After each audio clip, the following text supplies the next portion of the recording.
It's gotta be against the law to look this damn good. Watch out now. Cause baby, I feel real good and I wish I would. Watch out now. It's gotta be against the law. Wake up! Yeah, it's that time again. Vape AM, brought to you by Vapors1.com. I'm your host, Anthony Ramella.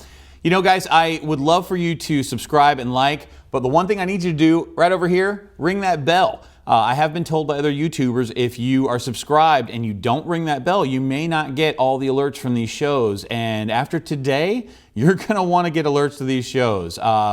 Normally, I do some other stuff here in the mornings. I talk about history. I talk about birthdays. I'm honestly going to skip that today because I actually have a long show. To be honest with you guys, if you probably looked at the title, you know today is a crazy day. What a difference a day makes.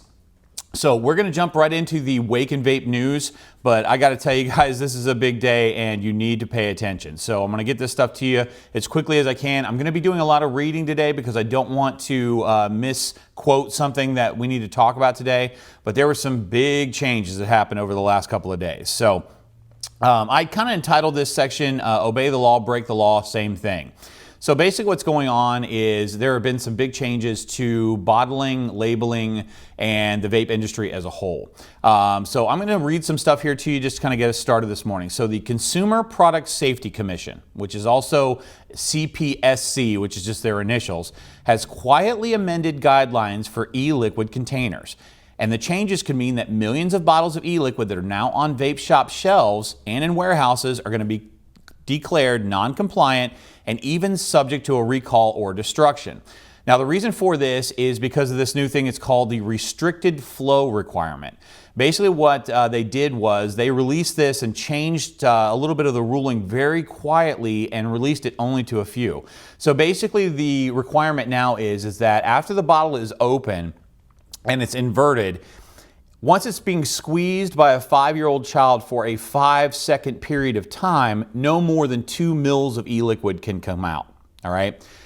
That's not so horrible. I'm sure there are probably bottles out there that would pass this. The issue that I have with it is that you're making a change to something that we can't make a change to, and I'm gonna get to that here in just a second. So the issue is that the CPSC is going to require that the bottles that are currently being used be tested. And you're going to have to get a certificate of compliance for the bottles from that company and actually keep it on file at a vape store that sells that product. So the testing process is complicated, and they're saying that it probably will require a third-party lab to do the testing.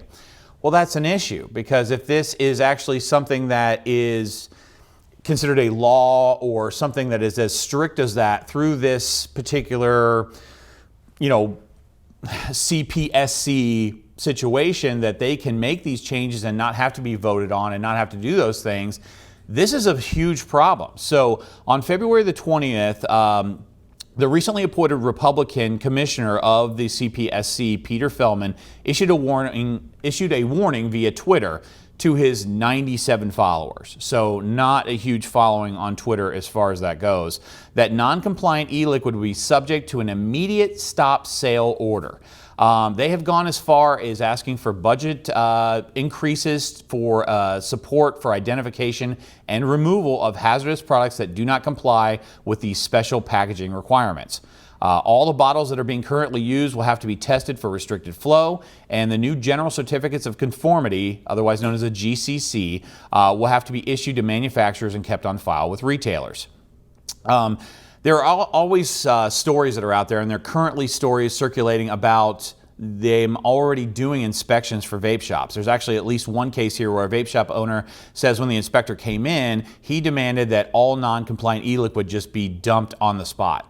Like your complete inventory of e-liquid, just open it up and dump it out. Now, I don't know where we're supposed to dump it because you can't be putting this in like toilets or in the water system, but they didn't really specify that. Here's where the issue comes in. Because of the FDA deeming rule, which I'm going to read a little bit about this here right now. The FDA deeming rule prohibits manufacturers from changing the packaging of a product except the labels, and this was introduced, any products introduced after August 8th of 2016. Any alteration to the product, including new bottles, would deem the product non-compliant and be subject to one of the pre-market tobacco applications. Until it's actually passed from the FDA through that application process, basically they're not legal. So what you have over here is the FDA, and they have this thing that's passed that says you can't change anything on your bottles, you can't change your flavors, you can't change anything but the labels, or you have to go through another process that they're going to deem it a safe product to use. So if we comply with the law over here that says that these bottles have to be tested and made compliant, and if they're not, that you have to change your bottles, these two things are fighting against one another. And I think that this was a calculated move through some maybe lobbyist or someone that was trying to figure out a way that we could eliminate vaping without actually having to vote on the situation. And if the CPSC is allowed to just make these changes without any kind of legal ramifications, they can just do it with no vote. It's just that's what they have authorization to do. This is absolutely horrendous. Now, the one thing that I did see on here, and this made me almost want to vomit, was that pre-filled pods do not fall into this category. So a kid's not going to be able to squeeze a pod and get liquid out of it. Okay, so basically any of the pre-filled, already sealed pods would not go along with this. They wouldn't have to rechange any of their, bottles because they don't have bottles. Okay, so let's roll this out. So we've got bottles that we have to change because they don't fit this new rule that wasn't in effect back in 2016 and no one knew about it. The funny thing is, don't we already have child safety caps? Don't we already have something that doesn't allow the child to actually get into the bottle to start with?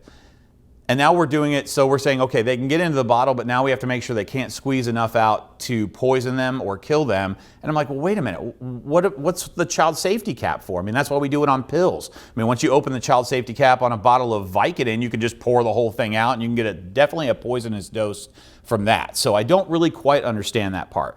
But basically, the rule says we can't change the bottles. This rule says that we have to change the bottles. So if you can't obey one rule without breaking the other one. And that's probably the bottom line with this. But lo and behold, there is a product out there that's a pre-filled pod that's owned primarily by a big tobacco company that even if all those liquids that are actually bottled goes away, then they become the premier way to vape. Here's the other crazy thing. I wish that was it. I wish that was everything. I went back and I looked August 30th of 2016, and I put the link down in the description about an article they wrote about pre-filled pods back then because I wanted to see what was available. There were 4 that were like the big ones, and honestly, 3 of them I don't even recognize. The only one that I recognized was Juul. There's another company that we talked about in an episode earlier this week called Vape, V-Y-P-E. They had one, and that's probably something that's still out there, but they're more of a European country, so we don't really get to see all of their products. The other 2 I'd never even heard of before. I don't even know if they exist. One of them looked a lot like a Blue, and it may have just been under a different name, so I'll have to do a little more research on that to find out. Okay, but that's not all. So basically the next morning after this happened, CNBC released an article, which there's also a link down in the description. Please don't take my word for any of this. Do some research about this stuff. But I want to give you guys this information so that you know what to look for. So this is the new thing that's just come out. So the FDA has cleared Phillip Morris. They have a device called the IQOS.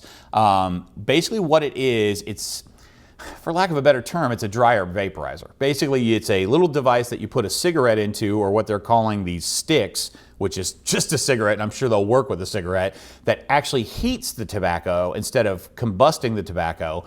And now the FDA is saying we've tested this thing, and they're giving all these phenomenal health claims. It's 95% healthier than smoking. It's all of this crazy stuff, and I'm like, these are all the same claims we've been making about vaping for years, but because no one can afford the FDA's testing process, besides big tobacco, because they've got all of this money that they've been killing us with for years, they can get a product like this approved. So not only is it approved for sale, but it's actually going on sale this summer.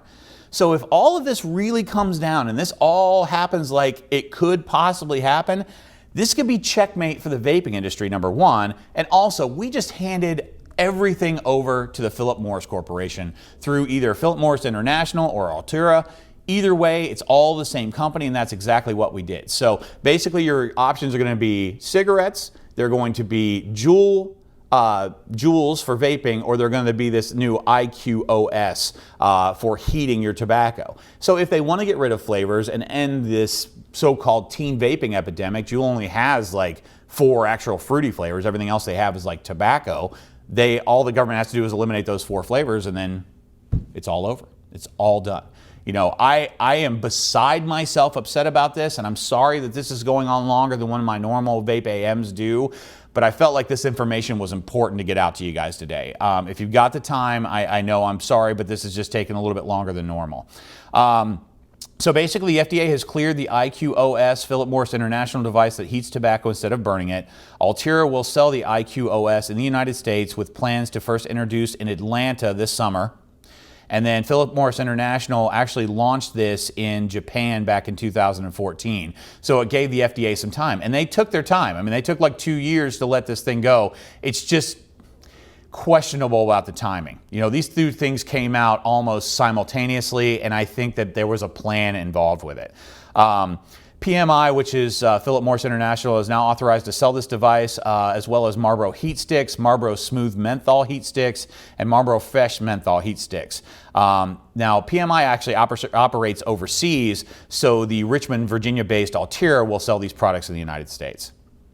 Guys, this is serious stuff, and if you're not taking this serious, you need to be. I talk about this every day. Your vote counts. You need to start contacting your representatives, because with this new presidential race getting ready to start up here probably in November, I believe this is going to be a hot topic if it hasn't already gone away before then. I don't know if that's the plan right now, but stay informed. Check out the links that are down here in the description. Take the time to read these articles. Be well informed. If you're not, then you're going to end up having only cigarettes or only stuff that's offered by Big Tobacco, and basically just giving all of our money back to them and really taking out all of the independent vaping industry as it is. The one last thing I'm going to leave you guys with before I get out of here today is that one of the things that was mentioned in the article, and I got to give Jim McDonald a big plus for this, because I love his articles. He's always on the cutting edge of stuff. But how he ended the article was that if they think that this is a problem with nicotine with underage users, and they think this is a problem with all of these flavors, what do you think the problem is going to be when you end all of this and then you have a couple million home mixers that are going to be selling vape liquid out of the trunks of their cars? Take a moment to think about that. All right? I got to get out of here. I know I kept you guys longer than normal today. Tomorrow we're actually going to talk a little bit more about this, but I'm going to be looking for your reactions. Comment down below. Tomorrow's episode is just going to be solely about reactions in the industry and reactions from you. The more comments I get on the bottom, the more stuff I'll have to talk about. I want your questions. I want your concerns. But most of all, I want you to stop smoking or you're going to die. All right? I'll see you guys tomorrow. I'm going to jump in the shower. I got to get to work and start telling more people about this. So enjoy the rest of your day, and we'll see you tomorrow. Get off the cancer sticks. Vaping flavors is nice. You won't think twice. Get down to vapors quick. If you got a big mod or a tiny whip, get off the cancer sticks. Vaping flavors is nice. You won't think twice.